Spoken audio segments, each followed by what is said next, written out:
Hello and welcome to Cotton Innovations Limited, and we are looking at a series of Belbin and the leadership styles. This is the second in the video series of looking at Belbin and his leadership behaviours, and we're looking at the group which we at Cotton Innovations call leading from the front. Now these, as I said in the previous video, these are not the only tools that you need. There are 9 tools. These are 3 of those 9, and we are looking at what makes these people different. So when you look at how you run a project, when you look at how you engage with people, there are certain behaviours that you do and there's certain behaviours that you don't do. And it's those behaviours that we will see in Belbin. Now, one of the great things about Belbin is if you change roles, if you put yourself into a new position, your leadership style will change. This is not about your core values. There are other ones that look at your core. This is about how you behave in front of people and how your business arena drives you to behave, stroke should drive you to behave. So the first one we're going to look at is the chairperson.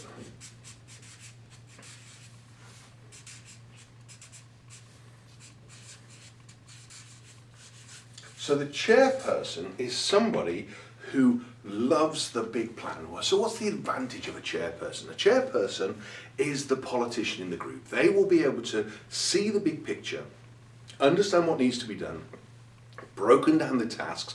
In their mind's eye, they will have a tick sheet of what they want, what needs to be done.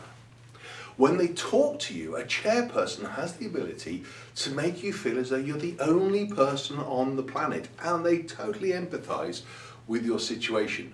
But like with all good politicians, they're convincing you of this, but they're thinking of that. And the chairperson will be very poor on delivery, but very good on creating that public arena of what it is you're trying to do.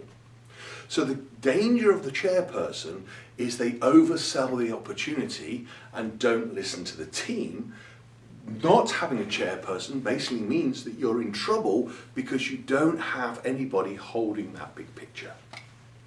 So let's look at the second person, the company worker.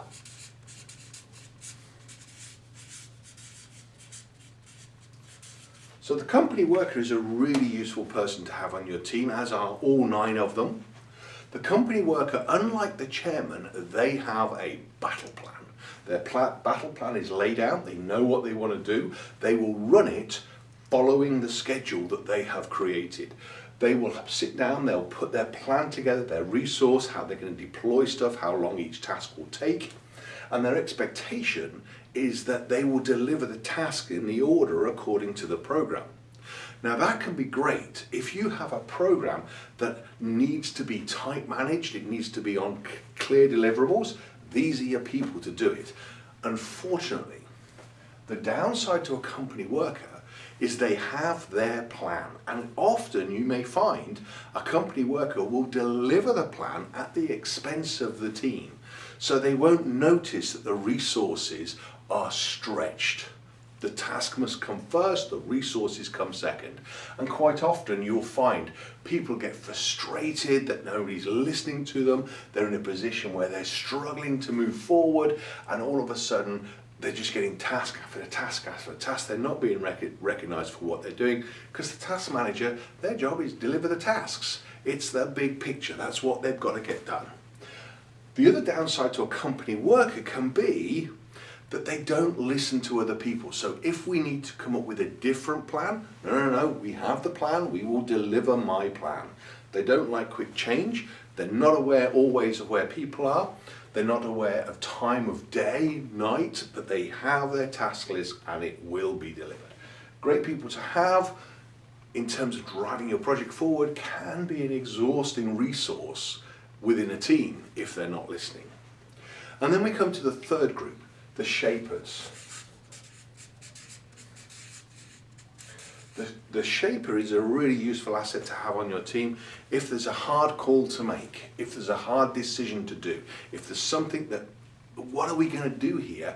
And it's awkward. These are your people. These people just do not worry about how people feel, how people think, what people think of them. They will just make the call and they'll drive through a wall. Great team people to have on your team if there is a series of indecisions, not too sure what to do, where to go. These are the people that will make the call and drive. Downside to a shaper is you don't always need one. So if you're in a meeting where there is a lot of soft skills being used, these just want to get on with it, and they will barge through, they'll cause disaster, cut down the trees, make a road, let's go. The great thing about a shaper is you can give them a hard decision to make. Bad thing about a shaper is sometimes you need to hold them back, and this is not the road you want to take. You may find some industries, particularly in the manufacturing sector, particularly in management, they are shapers. They're shapers because what goes out the door is king, and we've got to get product out the door, we've got to get product done. You tend to find these people will drive industry, which also has a negative behaviour because all the people will follow that behaviour. The company workers, these are your planners, these are your resource people that are putting stuff together, so sometimes they can get disconnected from their workplace. And the chair people, these are the ones that sit in the big ivory towers and they hold that big position, and all of a sudden when they're needed, they're not there. So there's 3 great leadership styles. One of the things I'd ask you to do is to review the little pictures that we showed and shared in the video. Identify which one are you, or which ones do you need to be, what tasks need to be shapers, where do we need to have a company worker, where do we have a chairperson. As we said earlier, the great thing with Belbin, you can change. You can adopt those skills. So watch these people, watch what they do, learn from them, and deploy those skills as you need them. Our contact details are at the end of the video. Please reach out to us. We would love to help you build your teams, love to help to build you as an individual and help you achieve where you needed to be in the skill set that you needed to have. Thank you so much for watching this video. We look forward to talking to you soon. Goodbye.